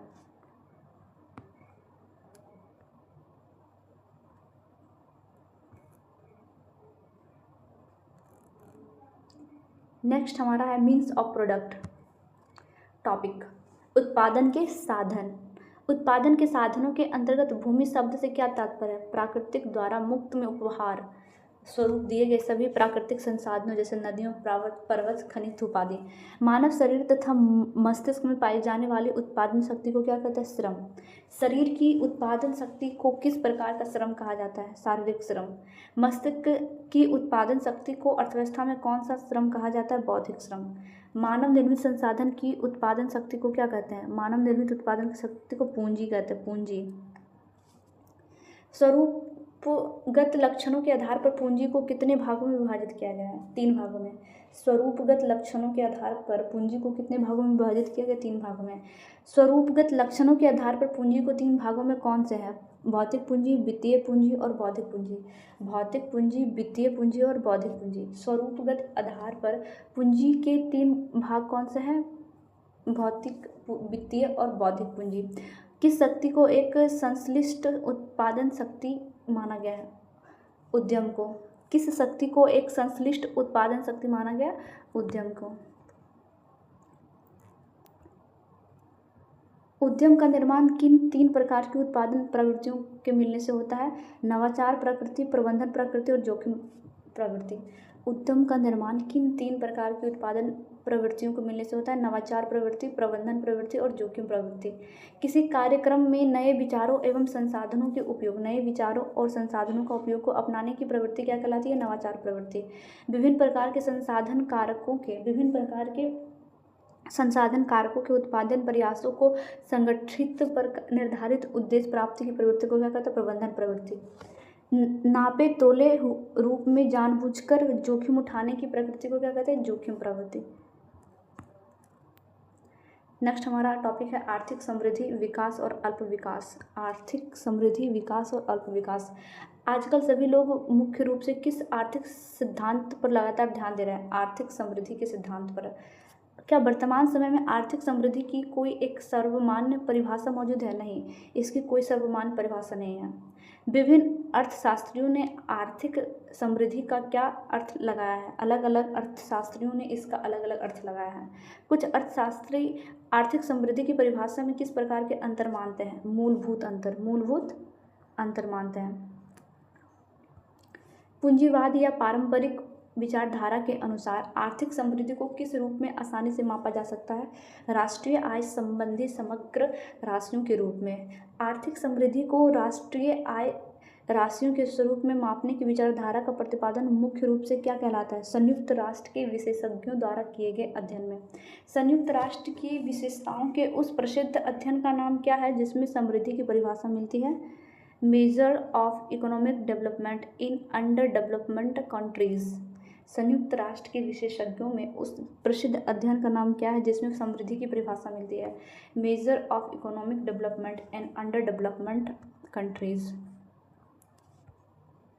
नेक्स्ट क्वेश्चन है, किस प्रसिद्ध अर्थशास्त्री का मत है कि सामाजिक विज्ञान के क्षेत्र में अनावश्यक वाद विवाद का मुख्य कारण पारिभाषिक अस्पष्टता है? ए सैयर के अनुसार भ्रांतियों के निवारण के लिए आर्थिक समृद्धियों को किस रूप में परिभाषित करना आवश्यक है? किन्हीं मापनीय कसौटियों के रूप में। प्रस्तुत अध्ययन के मुख्य विचारणीय विषयों में अल्प विकसित का क्या शामिल किया गया है? अल्प विकास का अर्थ, उसके सूचक और उसके सामान्य लक्षण का। आर्थिक समृद्धि की संकल्पना, कॉन्सेप्ट ऑफ इकोनॉमिक ग्रोथ। आर्थिक समृद्धि को हम आम तौर पर किस रूप में परिभाषित करते हैं? ऐसी वृद्धि के रूप जो अत्यंत नीचे जीवन स्तर में फंसी हुई किसी अर्थव्यवस्था को उच्च जीवन तक स्तर पर पहुंचा सके। जो देश पहले से विकसित है उनके संदर्भ में आर्थिक समृद्धि का क्या अर्थ है? वहाँ विद्यमान समृद्धि दरों को लगातार बनाए रखना। यदि ऐतिहासिक रूप से देखा जाए तो आर्थिक समृद्धि की प्रक्रिया मुख्य रूप से किससे जुड़ी है? औद्योगिकीकरण की प्रक्रिया से। आर्थिक समृद्धि की प्रक्रिया जो है औद्योगिकीकरण की प्रक्रिया से जुड़ी है। वर्तमान या सही रूप से देखा जाए तो आर्थिक क्रियाओं का क्या होना आर्थिक समृद्धि का सूचक माना जाता है? अधिकांशतः वाणिज्यिकीकरण होना। आर्थिक समृद्धि का सबसे सरल और असामान्य आर्थिक समृद्धि का सबसे सरल और सामान्य अर्थ क्या है? सकल घरेलू उत्पाद जीडीपी में होने वाली निरंतर वृद्धि। आर्थिक समृद्धि का सबसे सरल और सामान्य अर्थ क्या है? सकल घरेलू उत्पाद में होने वाली निरंतर वृद्धि। कुछ अर्थशास्त्रियों के अनुसार आर्थिक समृद्धि एक ऐसी प्रक्रिया है जिसके द्वारा किसी अर्थव्यवस्था का सकल घरेलू उत्पाद दीर्घकाल तक बढ़ता रहता है। आर्थिक समृद्धि के मापन में किन दो बड़ी राष्ट्रीय आय की अवधारणाओं के अंतर को ध्यान में रखना जरूरी है? सकल राष्ट्रीय उत्पाद और सकल घरेलू उत्पाद। सकल राष्ट्रीय उत्पाद, सकल घरेलू उत्पाद को यदि किसी देश के नागरिक अन्य देश में भारी निवेश करते हैं तो किस आय में अत्यधिक वृद्धि होगी? सकल राष्ट्रीय उत्पाद, सकल राष्ट्रीय उत्पाद, ग्रॉस नेशनल प्रोडक्ट में। यदि किसी देश के नागरिक अन्य देश में भारी निवेश करते हैं तो किस आय में अत्यधिक वृद्धि होगी? सकल राष्ट्रीय उत्पाद में। यदि नागरिक द्वारा विदेश निवेश से सकल राष्ट्रीय उत्पाद बढ़ता है तो क्या अनिवार्य रूप से उस देश की घरेलू अर्थव्यवस्था पर कोई प्रभाव पड़ेगा? नहीं, घरेलू अर्थव्यवस्था पर कोई प्रत्यक्ष प्रभाव नहीं पड़ेगा। अर्थव्यवस्था की वास्तविक आंतरिक क्षमता को मापने के लिए सकल राष्ट्रीय उत्पाद जीएनपी की तुलना में कौन सी अधिक तर्कसंगत है? सकल घरेलू उत्पाद जीडीपी। सकल घरेलू उत्पाद में वृद्धि लगातार कितने समय तक रहनी चाहिए ताकि उसे आर्थिक समृद्धि माना जाए? वो काफ़ी लंबे समय तक रहनी चाहिए वृद्धि, तभी उसे हम आर्थिक समृद्धि मान सकते हैं। क्या व्यापार चक्र बिजनेस साइकिल की समृद्धि काल में होने वाली अल्पकालिक वृद्धि को आर्थिक समृद्धि कहा जा सकता है? नहीं, केवल कुछ समय के लिए हुई वृद्धि समृद्धि नहीं कहलाएगी। केवल प्रति व्यक्ति उत्पाद में वृद्धि को आर्थिक समृद्धि के रूप में परिभाषित करना क्यों पूर्णतः सही नहीं है? क्योंकि यदि जनसंख्या वृद्धि दर जीडीपी वृद्धि दर से अधिक होगी तो प्रति व्यक्ति उत्पाद घट जाएगा। यदि जनसंख्या वृद्धि दर जीडीपी वृद्धि दर से अधिक होगी तो प्रति व्यक्ति उत्पाद घट जाएगा। यदि किसी देश की जनसंख्या जीडीपी से अधिक तेजी से बढ़े तो प्रति व्यक्ति घरेलू उत्पाद में क्या परिवर्तन होगा? प्रति व्यक्ति घरेलू उत्पाद में गिरावट आएगी। यदि किसी देश की जनसंख्या जीडीपी से अधिक तेजी से बढ़े तो प्रति व्यक्ति घरेलू उत्पाद में क्या परिवर्तन होगा? प्रति व्यक्ति घरेलू उत्पाद में गिरावट आएगी। जनसंख्या वृद्धि के कारण प्रति व्यक्ति उत्पाद घटने की स्थिति को क्या हम आर्थिक समृद्धि कहेंगे? नहीं, इस स्थिति में हम इसे आर्थिक समृद्धि नहीं कहेंगे। बहुसंख्यक अर्थव्यवस्था ने आर्थिक समृद्धि को अंततः किस रूप में परिभाषित करना सबसे उपयुक्त माना? प्रति व्यक्ति उत्पाद में वृद्धि के रूप में। बहुसंख्यक अर्थशास्त्रियों ने आर्थिक समृद्धि को अंततः किस रूप में परिभाषित करना सबसे उपयुक्त माना है? प्रति व्यक्ति उत्पाद में वृद्धि के रूप में। वास्तव में आर्थिक समृद्धि को प्रति व्यक्ति उत्पाद के रूप में परिभाषित करना सबसे अधिक क्या माना जाता है? उपयुक्त एवं तर्कसंगत। नेक्स्ट हमारा क्वेश्चन है, प्रस्तुत पुस्तक में भारतीय अर्थव्यवस्था के संदर्भ में आर्थिक समृद्धि को किस रूप में परिभाषित किया गया? प्रति व्यक्ति उत्पाद या प्रति व्यक्ति आय में वृद्धि के रूप में। आर्थिक समृद्धि का आकलन करते समय पैसा कौड़ी का जो होता है, आर्थिक समृद्धि का आकलन करते समय देश की अर्थव्यवस्था में समयांतर पर होने वाले किस परिवर्तन पर ध्यान देना जरूरी है? संरचनात्मक परिवर्तन पर, स्ट्रक्चरल चेंज पर। संरचनात्मक परिवर्तन से होने वाले बदलाव कई बार किस परिवर्तन से भी अधिक महत्वपूर्ण होते हैं? प्रति व्यक्ति उत्पाद में होने वाले सामान्य वृद्धि से। प्रसिद्ध अर्थशास्त्री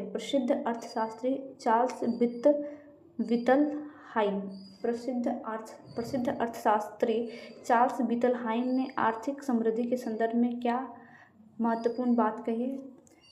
कि समृद्धि की चर्चा करते समय उद्देश्य केवल मात्रात्मक परिवर्तन न होकर गुणात्मक परिवर्तन भी होना चाहिए। चार्ल्स वित्तलहाइम के अनुसार गुणात्मक परिवर्तन का एक मुख्य उदाहरण क्या है? अधिक श्रमिक उत्पादकता। चार्ल्स वित्तलहाइम के अनुसार गुणात्मक परिवर्तन का एक मुख्य उदाहरण क्या है? अधिक धार्मिक उत्पादकता। अर्थव्यवस्था केवल गुणात्मक परिवर्तन द्वारा ही किस स्तर पर पहुंच सकती है? उच्च या विकसित स्तर पर। नेक्स्ट टॉपिक, आर्थिक विकास क्या है? What is economic development? 20वीं शताब्दी के मध्य तक अर्थव्यवस्था में आर्थिक विकास को अधिकतर किस अर्थ में ही प्रयोग किया जाता है? आर्थिक समृद्धि के अर्थ में। वर्तमान समय में किन दो संकल्पनाओं के बीच स्पष्ट अंतर किया जाता है? आर्थिक समृद्धि और आर्थिक विकास। आर्थिक समृद्धि और आर्थिक विकास में, जहाँ आर्थिक समृद्धि को राष्ट्रीय या घरेलू उत्पाद में वृद्धि के रूप में मापा जाता है, तो वहीं आर्थिक विकास में किस पर विचार किया जाता है? गुणात्मक पहलुओं पर। आर्थिक विकास की प्रक्रिया अब केवल सकल घरेलू उत्पाद या सकल राष्ट्रीय उत्पाद तक सीमित न रहकर किस पर ध्यान केंद्रित करती है? विकास प्रक्रिया पर। विकास प्रक्रिया पर।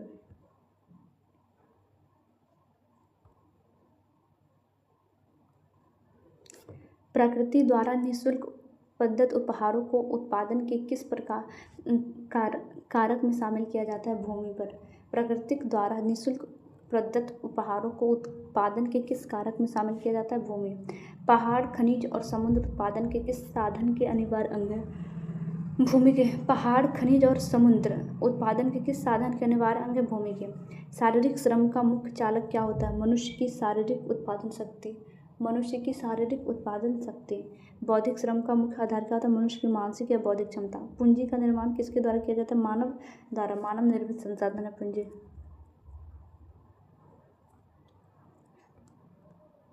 मशीनें, कल कारखाने और उपकरण पूंजी के किस भाग के अंतर्गत आता है? भौतिक पूंजी के अंतर्गत। मुद्रा, शेयर और ब्रांड को पूंजी के किस वर्गीकरण में रखा जाता है? वित्तीय पूंजी में।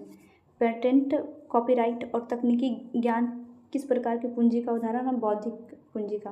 भूमि, श्रम और पूंजी को कुशलतापूर्वक संयोजित करने का कार्य कौन करता है? उद्यम। जोखिम उठाने की क्षमता उत्पादन के किस साधन का विशिष्ट गुण है? उद्यम का। प्रबंधन प्रकृति का मुख्य उद्देश्य क्या होता है? विभिन्न संसाधन धारकों के प्रयासों को संगठित कर निर्धारित लक्ष्य प्राप्त करना। आर्थिक समृद्धि के मापन योग्य मापदंडों की आवश्यकता पर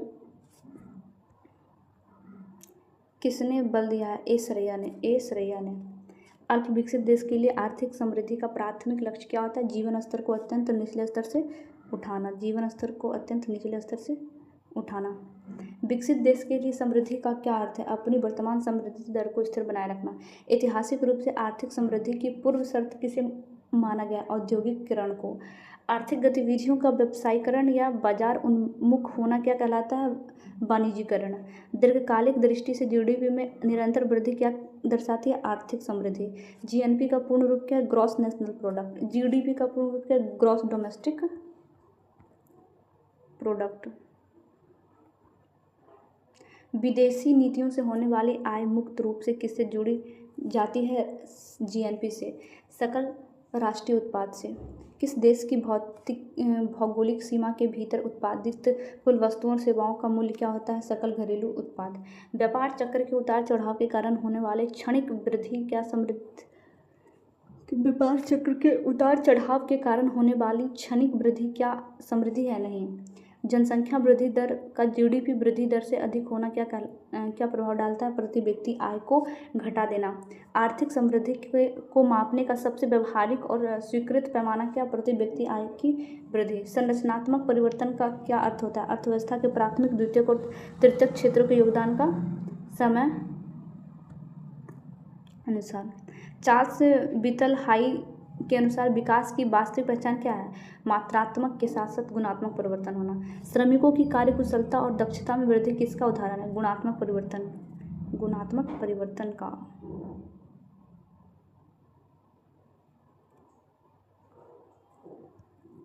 आर्थिक समृद्धि किस प्रकार की अवधारणा है? मात्रात्मक अवधारणा।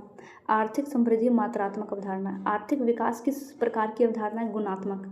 आर्थिक समृद्धि मात्रात्मक, आर्थिक विकास गुणात्मक। क्या बिना आर्थिक समृद्धि के दीर्घकालिक आर्थिक विकास संभव है? सामान्यतः नहीं। समृद्धि विकास का आधार तैयार करता है। समृद्धि जो करता है विकास का आधार तैयार करता है। आर्थिक विकास का मुख्य केंद्र बिंदु क्या होता है? संपूर्ण विकास प्रक्रिया और मानव कल्याण। संपूर्ण विकास प्रक्रिया और मानव कल्याण। 20वीं सदी के मध्य तक अर्थशास्त्री समृद्धि और विकास को कैसा मानते थे? एक दूसरे के पूरक मानते थे। एक दूसरे के पूरक के सारथी मानते थे। प्रकृति द्वारा प्रदत्त सूर्य की रोशनी उत्पादन के किस साधन का हिस्सा है? भूमि का। खादानों उत्पादन के खदाने मिनरल्स मीन्स उत्पादन के किस साधन के अंतर्गत वर्गीकृत है? भूमि उत्पादन के। क्या मनुष्य द्वारा किए गए मानसिक कार्यों को भी श्रम कहा जाता है? हाँ, इसे बौद्धिक श्रम कहा जाता है। संसाधनों को नया रूप देने या नई तकनीकी खोजने की प्रवृत्ति क्या कहलाती है? नवाचार प्रवृत्ति। आर्थिक भ्रांतियों को दूर करने के लिए क्या आवश्यक है? स्पष्ट और परिभाषित रूप से सुदृढ़ परिभाषा।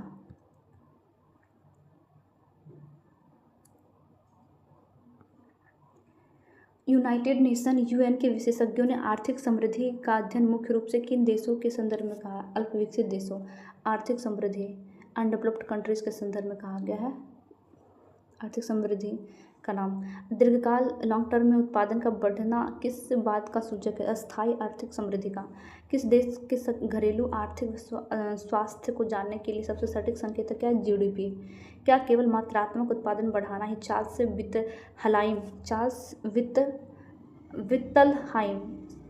वित्तलहाइम के अनुसार पर्याप्त है? क्या केवल मात्रात्मक उत्पादन नहीं, गुणात्मक सुधार भी अनिवार्य है? भारतीय अर्थव्यवस्था की पाठ्य पुस्तकों में समृद्धि का मान क्या है? प्रति व्यक्ति आय या उत्पादन में वृद्धि। प्रति व्यक्ति आय या उत्पादन में वृद्धि।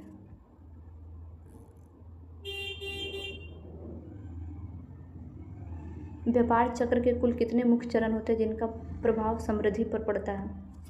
मुख्यतः 4। उतार चढ़ाव, मंदी, समृद्धि काल। उतार चढ़ाव, मंदी और समृद्धि काल। व्यापार चक्र के कुल कितने मुख्य चरण होते हैं जिनका प्रभाव समृद्धि पर पड़ता है? मुख्यतः 4 प्रभाव, उतार चढ़ाव, मंदी और समृद्धि काल। पूंजी का कौन सा रूप मनुष्यों के कौशल और ज्ञान को दर्शाता है? बौद्धिक पूंजी। पूंजी का कौन सा रूप है जो मनुष्य के कौशल और ज्ञान को दर्शाता है? बौद्धिक पूंजी। कारखाना स्थापित करने के लिए लिया गया ऋण किस पूंजी का हिस्सा बनता है? वित्तीय पूंजी का। जोखिम उठाने की प्रवृत्ति में किस प्रकार का जोखिम शामिल होता है? जानबूझकर उठाया गया नया नपातोला जोखिम। यदि प्रति व्यक्ति उत्पादन स्थिर रहे और जनसंख्या बढ़ जाए तो कुल जीडीपी पर क्या प्रभाव पड़ेगा? कुल जीडीपी में वृद्धि होगी। कुल जीडीपी में वृद्धि होगी। आर्थिक समृद्धि की प्रक्रिया को गति देने वाला मुख्य ऐतिहासिक कारक क्या होता है? औद्योगिकीकरण।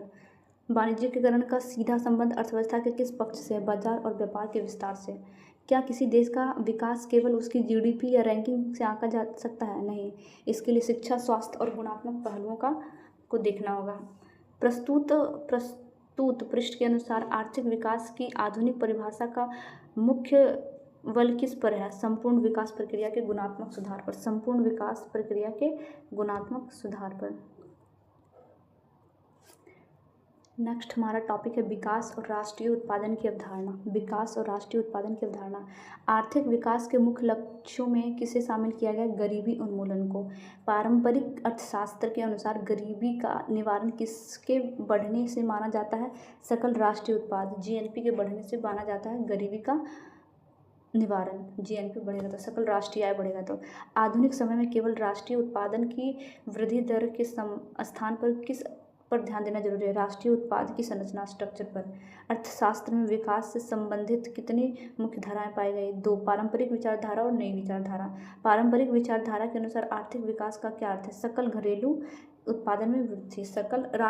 पारंपरिक विचारधारा के अंतर्गत सकल राष्ट्रीय आय में वृद्धि। पारंपरिक धारा के अनुसार राष्ट्रीय आय में प्रति वर्ष कितने प्रतिशत वृद्धि का दर अपेक्षित है? 5 से 7%। पारंपरिक विकास मॉडल में उत्पादन और रोजगार संरचना में किस क्षेत्र का हिस्सा कम होने की बात कही गई? कृषि क्षेत्र की।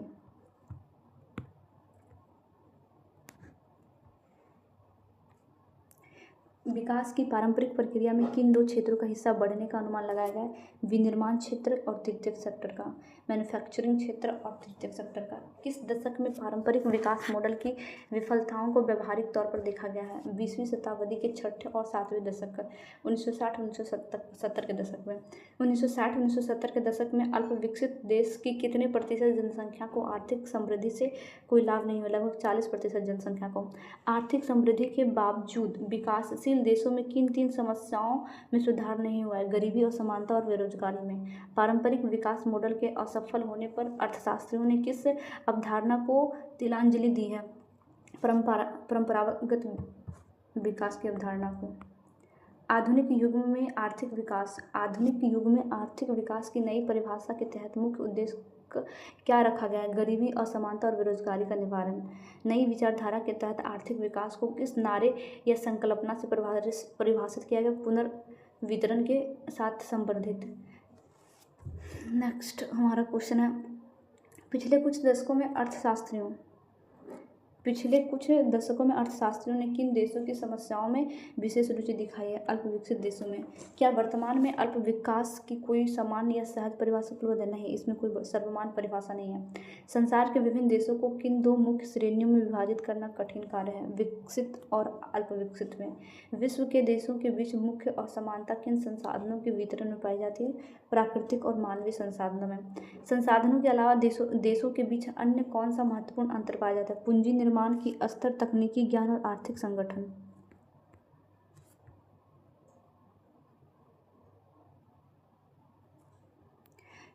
क्या किसी एक निश्चित मापदंड के आधार पर देशों को पूर्ण रूप से विभाजित करना वैज्ञानिक है? नहीं, किसी भी एक मापदंड से पूर्ण विभाजन संभव नहीं है।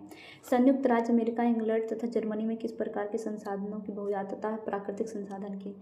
लैटिन अमेरिका तथा मध्य पूर्व के देशों में प्राकृतिक संसाधन होने के बावजूद वे किस श्रेणी में आते हैं? अल्प विकसित देश की श्रेणी में। भारत, बांग्लादेश और इंडोनेशिया जैसे देशों की मुख्य जनसंख्या की विशेषता क्या है? जनसंख्या की अधिकता। अफ्रीका तथा लैटिन अमेरिका के देशों में जनसंख्या का भार एशिया की तुलना में कैसा है? कम है। एशिया की तुलना में कम है। क्या केवल जनसंख्या की सघनता के आधार पर किसी देश को अल्प विकसित कहा जा सकता है? नहीं, इसके आधार पर नहीं करना कठिन है। राष्ट्रों को विकसित और अल्प विकसित की श्रेणियों में बांटने के लिए किस वितरण का उपयोग किया जाता है? व्यावसायिक वितरण का। विश्लेषण की दृष्टि से क्या व्यावसायिक वितरण का आधार पूरी तरह विश्वसनीय माना गया है? नहीं, यह पूर्णतः विश्वसनीय नहीं है। सामान्यतः अल्प विकसित देश में राष्ट्रीय आय का सबसे बड़ा भाग किस क्षेत्र से प्राप्त होता है? कृषि तथा प्राथमिक क्षेत्र से। भारत, बांग्लादेश, पाकिस्तान और नाइजीरिया जैसे देशों में विषय में राष्ट्रीय आय का मुख्य स्रोत क्या है? कृषि। अल्प विकसित देशों में शामिल वे कौन से 3 देश हैं जिनकी आर्थिक स्थिति कृषि पर निर्भरता के मामले में एशिया से भिन्न है? मैक्सिको, ब्राज़ील और अर्जेंटीना। अब देखते हैं टॉपिक हमारा अल्प विकसित के सूचक या प्रति व्यक्ति आय और गरीबी को देखते हैं।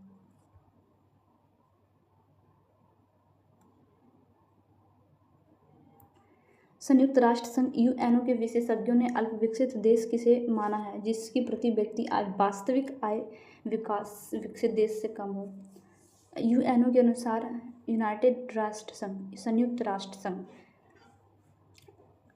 यूएनओ के अनुसार किन 4 क्षेत्रों की तुलना में कम प्रति व्यक्ति आय वाले देश अल्प विकसित हैं? संयुक्त राज्य अमेरिका, कनाडा, ऑस्ट्रेलिया तथा पश्चिम यूरोप। संयुक्त राज्य अमेरिका, कनाडा, ऑस्ट्रेलिया तथा पश्चिम यूरोप।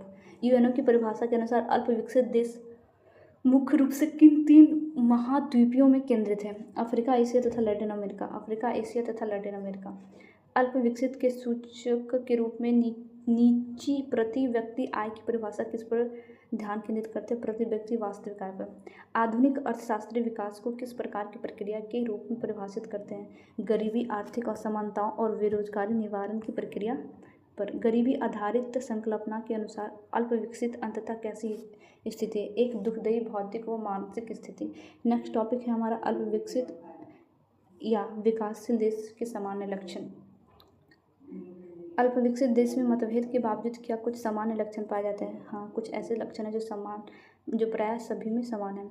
अल्प विकसित देश में प्रति व्यक्ति आय का स्तर समानता कैसा होता है? बहुत नीचे होता है।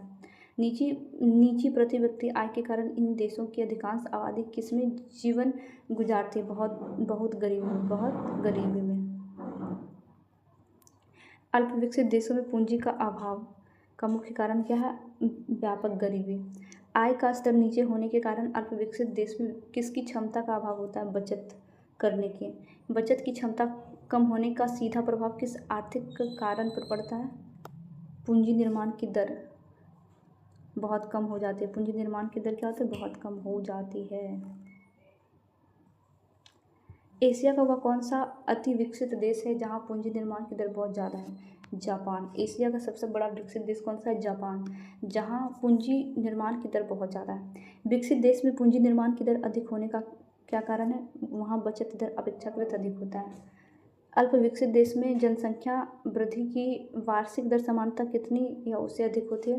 2% वार्षिक या उससे अधिक।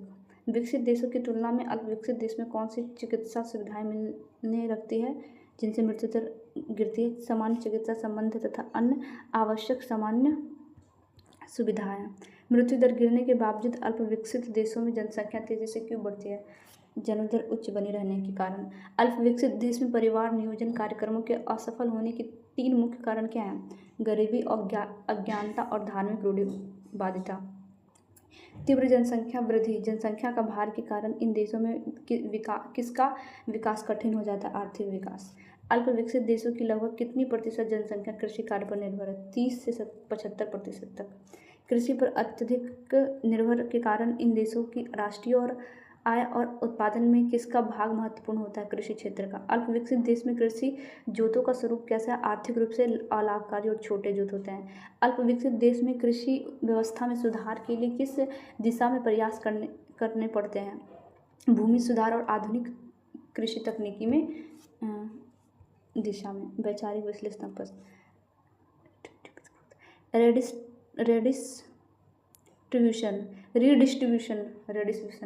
रीडिस्ट्रीब्यूशन विथ ग्रोथ का मुख्य संदेश क्या है? आर्थिक समृद्धि के साथ साथ न्यायपूर्ण वितरण भी होनी आवश्यक है। नेक्स्ट हमारा क्वेश्चन है,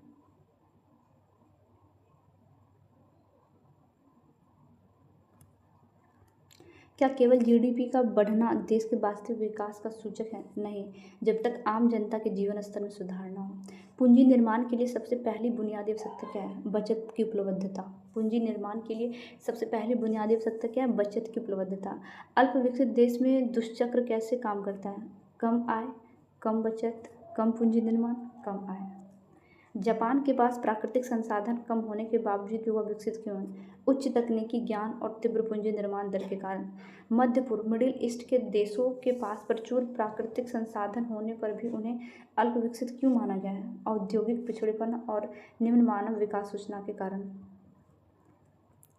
अल्प विकसित देशों में उपभोक्तावाद की स्थिति विकसित देश की तुलना में कैसी होती है? अपेक्षाकृत बहुत कम होती है। पारंपरिक दृष्टिकोण के अनुसार औद्योगिकीकरण से किस क्षेत्र का श्रम कृषि से स्थानांतरित होता है? कृषि क्षेत्र से विनिर्माण और सेवा क्षेत्र की ओर। कृषि क्षेत्र से विनिर्माण और सेवा क्षेत्र की ओर। 20वीं सदी के उत्तरार्ध में अर्थशास्त्रियों ने विकास को मापने के लिए किस नए दृष्टिकोण को अपनाया? कल्याणकारी और मानव केंद्रित दृष्टिकोण को। जनसंख्या का भार आर्थिक विकास के लिए किस प्रकार की बाधा है? यह प्रति व्यक्ति संसाधनों की उपलब्धता को कम करता है।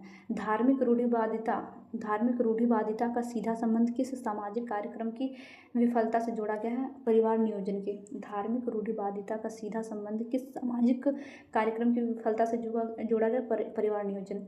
अल्प विकसित देशों में तकनीकी पिछड़ापन का मुख्य कारण क्या है? अनुसंधान और विकास, रिसर्च और डेवलपमेंट पर कम निवेश करना। आर्थिक असमानता इकोनॉमिक इनइक्वालिटी का मुख्य कारण क्या है? धन और संसाधनों का असमान वितरण। अल्प विकसित देशों में किस प्रकार की बेरोजगारी सर्वाधिक पाई जाती है? प्रच्छन्न, छिपी हुई और संरचनात्मक बेरोजगारी। कृषि पर निर्भरता कम करने के लिए किस क्षेत्र का तीव्र विकास आवश्यक? औद्योगिक क्षेत्र का। अल्प विकसित देश में साक्षरता और शिक्षा का स्तर कैसा होता है? निम्न और गुणवत्ताहीन। अल्प विकसित देशों में साक्षरता और शिक्षा का स्तर कैसा होता है? निम्न और गुणवत्ताहीन। विकसित देशों की पहचान का मुख्य आर्थिक आधार क्या है? उच्च प्रति व्यक्ति वास्तविक आय। विकसित देशों की पहचान का मुख्य आर्थिक आय क्या है? उच्च प्रति व्यक्ति वास्तविक आय। क्या लैटिन अमेरिका देशों की जनसांख्यिकीय स्थिति एशियाई देशों के समान है? नहीं, वहाँ जनसंख्या का घनत्व या भार एशिया से कम है। अल्प विकसित देश में प्राथमिक वस्तुओं जैसे कृषि उत्पाद का व्यापार में क्या स्थान है? ये मुख्य रूप से प्राथमिक वस्तुओं के निर्णायक होते हैं। अल्प विकसित देशों में प्राथमिक वस्तुओं जैसे कृषि उत्पादन का व्यापार में क्या स्थान है? ये मुख्य रूप से प्राथमिक वस्तुओं के निर्यातक होते हैं। पूंजी की कमी को दूर करने के लिए विकासशील देश किस पर निर्भर होते हैं? विदेशी ऋण और प्रत्यक्ष विदेशी निवेश पर। आधुनिक अर्थशास्त्र के अनुसार विकास का अंतिम लक्ष्य क्या होना चाहिए? मानव कल्याण और जीवन की गुणवत्ता में सुधार। आधुनिक अर्थशास्त्र के अनुसार विकास का अंतिम लक्ष्य क्या होना चाहिए? मानव कल्याण और जीवन की गुणवत्ता में सुधार। अल्प विकसित अर्थव्यवस्थाओं में बैंकिंग और वित्तीय प्रणालियों का स्तर कैसा होता है? अल्प विकसित और सीमित पहुंच वाला। अल्प विकसित अर्थव्यवस्थाओं में बैंकिंग और वित्तीय प्रणालियों का स्तर कैसा होता है? अल्प विकसित और सीमित पहुंच वाला। क्या किसी देश की राष्ट्रीय आय बढ़ने से गरीबी का स्वतः निवारण हो जाता है? नहीं, जब तक कि उसका उचित निवारण ना हो।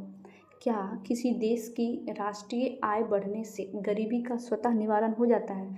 नहीं, जब तक कि उसकी उचित वितरण ना हो।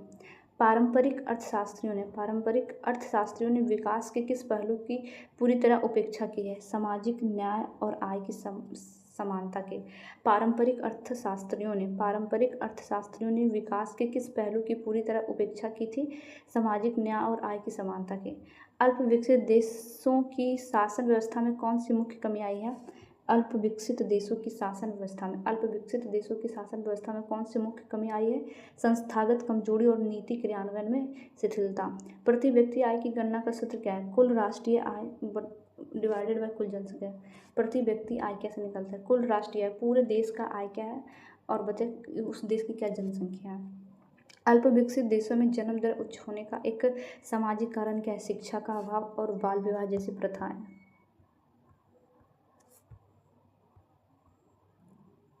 कृषि जोतों का छोटा आकार किस प्रकार की कृषि को जन्म देता है? जीवन निर्वाह कृषि को। आर्थिक समृद्धि और आर्थिक विकास में क्या अंतर है? आर्थिक समृद्धि मात्रात्मक है जबकि विकास गुणात्मक है। अल्प विकसित देशों में बुनियादी ढांचे की स्थिति कैसी होती है? अत्यंत दयनीय और अपर्याप्त। अल्प विकसित देशों में बुनियादी इंफ्रास्ट्रक्चर कैसा होता है? बहुत कम होता है। नई विकास विचारधारा के अनुसार विकास शब्द का वास्तविक अर्थ क्या है? मानव की बुनियादी आवश्यकताओं का पूर्ति करना। अल्प विकसित देश में श्रम उत्पादकता लेबर प्रोडक्टिविटी कैसी होती है? आधुनिक तकनीकी के अभाव के कारण बहुत कम होती है। अल्प विकसित देश में श्रम उत्पादकता कैसी होती है? आधुनिक तकनीकों के अभाव के कारण बहुत कम होती है। पूंजी निर्माण की कम दर किस चीज़ को जन्म देती है? तकनीकी पिछड़ेपन और कम उत्पादकता को। पूंजी निर्माण की कम दर किस चीज़ को जन्म देती है? तकनीकी पिछड़ेपन और कम उत्पादन को। अल्प विकसित देशों में कुल मांग का स्तर कैसा होता है? क्रय शक्ति कम होने के कारण नीचा होना। अल्प विकसित देश में कुल मांग का स्तर कैसा होता है? क्रय शक्ति कम होने के कारण नीचा होता है। एशियाई देश में जनसंख्या वृद्धि दर को नियंत्रित करने के लिए क्या आवश्यक है? महिला शिक्षा और स्वास्थ्य सेवाओं का विस्तार। एशियाई देश में जनसंख्या वृद्धि दर को नियंत्रित करने के लिए क्या आवश्यक है? महिला शिक्षा और स्वास्थ्य सेवाओं का विस्तार। अल्प विकसित देश में कौन सा क्षेत्र सबसे अधिक रोजगार प्रदान करता है? प्राथमिक क्षेत्र। अल्प विकसित देश में कौन सा क्षेत्र सबसे अधिक रोजगार प्रदान करता है? प्राथमिक क्षेत्र, कृषि क्षेत्र। आर्थिक असमानता को मापने के लिए किस सूचकांक का प्रयोग किया जाता है? गिनी गुणांक या लॉरेंज वक्र का। आर्थिक सूचकांक। आर्थिक असमानता को मापने के लिए किस सूचकांक का प्रयोग किया जाता है? गिनी गुणांक या लॉरेंज वक्र का। अल्प विकसित अर्थव्यवस्था में विदेशी व्यापार का संतुलन प्रायः कैसा होता है? प्रतिकूल, क्योंकि आयात निर्यात से अधिक होता है। आयात जो होता है निर्यात से अधिक होता है अल्प विकसित देश में। मतलब कि हम बहुत कम बेचते हैं लेकिन खरीदते ज़्यादा हैं। विकसित देशों की जीवन प्रत्याशा कैसी होती है? स्वास्थ्य सुविधाओं के कारण उच्च होती है। अल्प विकसित देश में बचत की सीमांत प्रवृत्ति कैसी होती है? बहुत कम होती है। आर्थिक नियोजन इकोनॉमिक प्लानिंग का मुख्य उद्देश्य क्या है? सीमित संसाधनों का अनुकूल आवंटन करना। अल्प विकसित देश में सामाजिक गतिशीलता। अल्प विकसित देश में सामाजिक गतिशीलता कैसी होती है? रूढ़िवादी के कारण अत्यंत धीमी होती है। नेक्स्ट लास्ट क्वेश्चन है हमारा, क्या नेक्स्ट 5 लास्ट क्वेश्चन बचा हुआ है। क्या प्राकृतिक संसाधनों की प्रचुरता विकास की गारंटी है? नहीं, जब तक कुशल मानव संसाधन और तकनीक ना हो। अल्प विकसित देश में किस प्रकार के उद्योगों का अभाव पाया जाता है? भारी और बुनियादी उद्योगों का। हैवी इंफ्रास्ट्रक्चर नहीं होता है। आर्थिक विकास का मानवीय चेहरा किस अवधारणा से जुड़ा है? मानव विकास सूचकांक से। आर्थिक विकास का मानवीय चेहरा किस अवधारणा से जुड़ा है? मानव विकास सूचकांक से। अल्प विकसित देश में बाजार की शक्तियाँ कैसी होती है? अपूर्ण और असंगठित होती है। अल्प विकसित देश में बाजार की शक्तियाँ कैसी होती है? अल्प विकसित देश में बाजार की जो शक्तियाँ होती है वो अपूर्ण और असंगठित होती हैं। बीपीएससी परीक्षा के दृष्टिकोण से भारतीय अर्थव्यवस्था की प्रकृति कैसी है? भारतीय अर्थव्यवस्था एक मिश्रित और विकासशील अल्प विकसित लक्षणों वाली अर्थव्यवस्था है। Thanks for watching my thank you thanks for watching my video.